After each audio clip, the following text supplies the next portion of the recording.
Some people think that bohemianism, that's part of bohemianism, is spilling this precious stuff.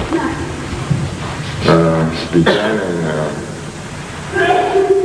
Paris in the 1830s, but it goes back much further, probably at least to Sodom and Gomorrah.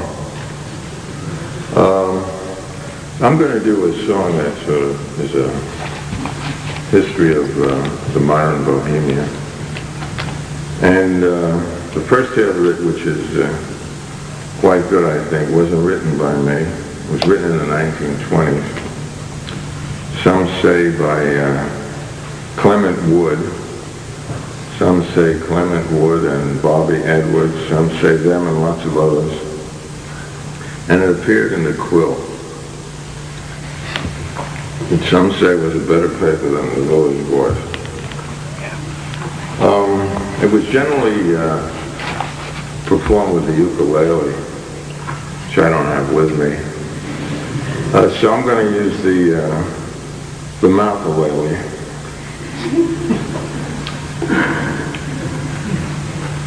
Oh yeah, there's one word here some of you may not know. Wanamaker's.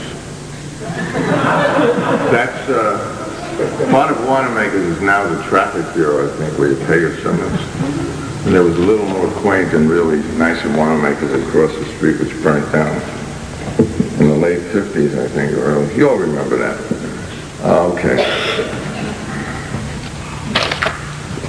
Plinka, planka, plinka, planka, plinka, planka, plinka. A plinka, planka, plinka, planka, plinka, planka, plum. Way down south in Greenwich Village, there's a field for culture tillage. There they have artistic ravings, tea and other awful cravings. There the inspiration stops and they start silly little shops. You'll find them everywhere around Washington Square. Plinka, planka, plinka, planka. Down in dear old Greenwich Village, there they wear no fancy frillage, 'cause the ladies of the square all wear smocks and bob their hair. There they do not think it shocking to wear stencils for a stocking that saves the laundry bills round Washington Square. Way down south in Greenwich Village, there the spinsters come for thrillage. There they talk of sex relations with assorted Slavic nations, neath the guise of feminism, dodging social ostracism. They get away with march in Washington Square, plunk, plink, plank, plinka, plonka, plonka. Away down south in Greenwich Village, there they all consume distillage. They're the fashion illustrators, flirt with interior decorators. They're the cheap bohemian fakers, and the boys from Wanamaker's gather at the circle in Washington Square. Plunk, plunk, plunk, plinka, plonka, plonka. Away down south in Greenwich Village, where the brains amount to nillage, where the girls are unconventional and the men are unintentional. There the girls are self-supporting, there the ladies do the courting. The ladies by the east in Washington Square. Clink, clonk, clonk, clinka, clonka, clonka. Way down south in Greenwich Village comes a bunch of uptown swillage.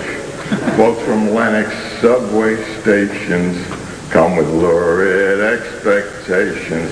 There the village informalities are construed as abnormalities by the boobs who visit Sheridan Square. Plink, plonk, plonk, plank.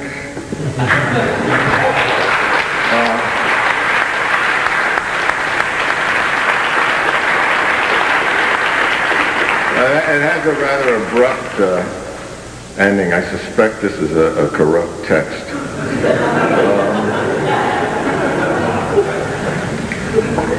About 5 years ago, I wrote a supplement to this, and this has some words that need explaining here. Essen, you won't know, that's German for eat. Julius's Bar, I think it's still there. It's a gay bar in the Waverly Place. Remo, Rienzi's, and Louis.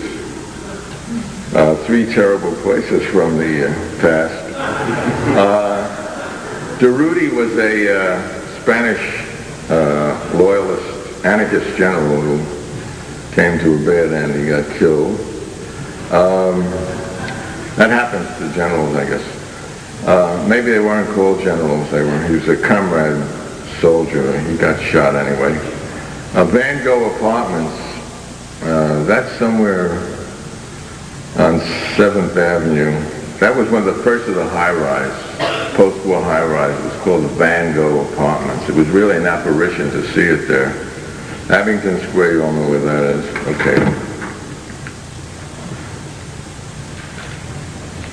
No, we'll carry on. The 20s have ended. Then there came the great, this is, should be accompanied by saxophone.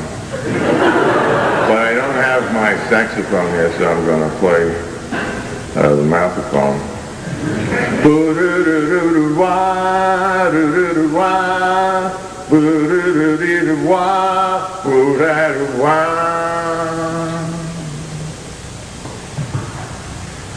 Then there came the Great Depression, lots more talk and lots less Essen. Reading flowed like Porsche around Washington Square. That's coming. Next, the Patriotic War flecked a bit of patriot gore, and the soldier boys grew nervous in Julius's Bar. They dished the service, and it was not so gay round Sheridan Square. Well, then the feckless funded 50s nature seemed to favor thrifties. Everyone stayed home each evening. They even had some blacks believing, but unreconstructed basal beatniks still went round with black beret chicks. They wouldn't buy the dollar Dharma TV sold as America's comma. Boo-doo-doo-ra-doo-wah, boo-doo-doo-bah. And nubile nymphos in a frenzy cruised the Remo and Rienzi. Macho men displayed at Louis. The hippo women called them screwies. Still they bongoed quite a bit on Washington Square. In cold water flats and on the east side, they preferred the seamy free side. They jizzed poems and smoked their dope. High on Durruti and down on the Pope. Then there came the sexy 60s. Hippies sang, let's see what freebies, but squares from Fifth Ave to Dakota sent the young men to their slaughter.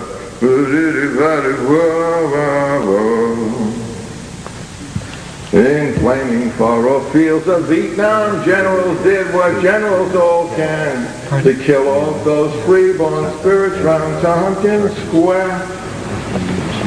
Next, we had the spaced out 70s speed of rerun of the fatuous 50s on Horatio Van Gogh Apartments, causing punks to rent their garments. Still way up north in Goddard Corners, communards did not stay mourners with their palace and their ho-hos. They settled in as rural bohos. Or you can swing quite far from Abington Square without a vote. In the maelstrom of no meaning, young ones look to future gleaning, while the uptown shops in Soho made a lot of upscale sourdough. They sell a lot of dopes on West Broadway. And where it ends, well, how do I know? La Vida Bohem's the way that I go. I don't care who slams the boho. All I know is, what do I know? And still I'll take the junk less traveled Well, I still have breath, hey, yes, I'll marvel at the strange and dazzling rabble, rainbow freaks, ecstatic babble. And you'll still find them all round Washington Square and Tompkins Square and your village square, any old square, boo-doo-doo-ba-boo.